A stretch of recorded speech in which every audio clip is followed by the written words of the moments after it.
నేను ఇచ్చింది కేసీఆర్ కాదంటే కదా నువ్వు చేసేది. నేనే చెప్తున్నా కేసీఆర్ ఇచ్చిందని జరిగింది అని గంట పద చెప్తున్నాను.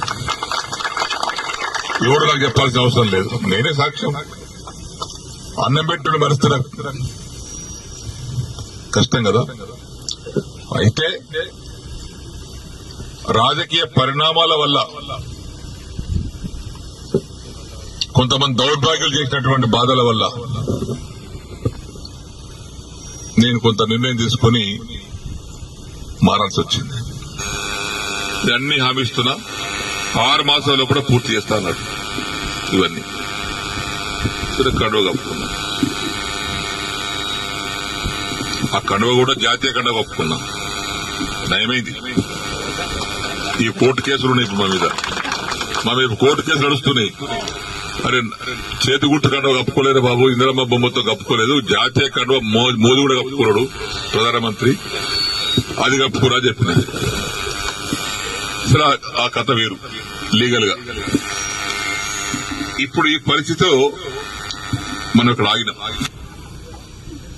దానికి కొంతమంది రకరకాలుగా మాట్లాడుతాం. తర్వాత మొన్న నవంబర్ 7 తారీఖు నాడు సీఎం గారింటికి మీటింగ్ అయితే పోయినా. అందరు ఎమ్మెల్యేలకు మాట్లాడుతుంటే మాకు కూడా తెలిసాడు. అది ఫిరాయింపుదారుల ఎమ్మెల్యే మీటింగ్ పెడితే అందరు పోయినాం. మీటింగ్ అయినాక విడివిడిగా మాట్లాడిపోయినాం. పొంగులేటి శ్రీనివాస్ రెడ్డి కూర్చున్నాడు, బట్టివి కూర్చున్నాడు ఆయన పొలిటికల్ ఆ ఛాంబర్లో. నేను పోయి శ్రీనివాస్ రెడ్డి రేవంత్ రెడ్డి గారు లేచాడు, కూర్చోసేనని అన్నాడు. ఒకటి అడిగితే సమాధానం చెప్పినా కూర్చుంటా అన్నా.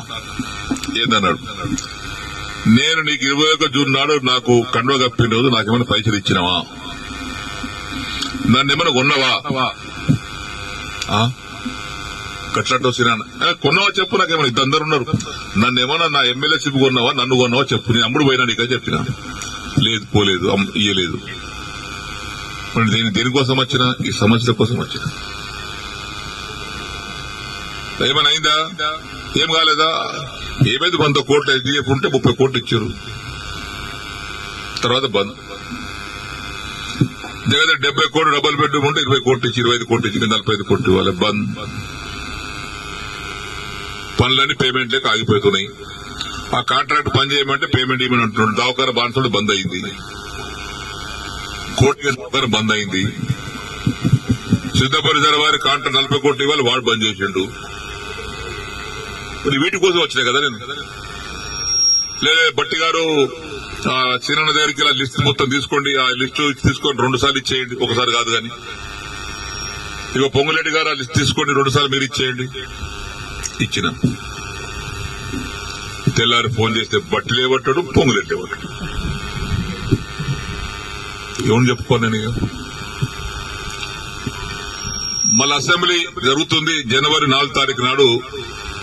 ఆ ఛాంబర్ తీసుకుపోయి లోపల తీసుకుపోయి మీరు చెప్పారు కానీ బట్టి ఇవ్వలేదు, పొంగులేటి ఇవ్వలేదు, నాకు రూపాయి ఇవ్వలేదు. రూపాయి ఇవ్వలేదా, ఇవ్వలేదు. వేం నరేందర్ రెడ్డి గారు బయట పిల్లలను పిలిచాడు.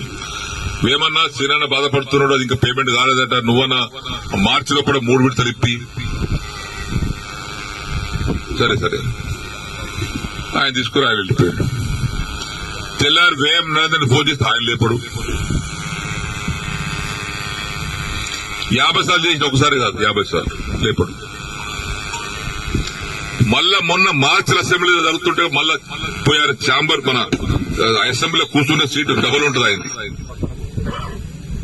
చెప్పిన ఏది కాలేదండి.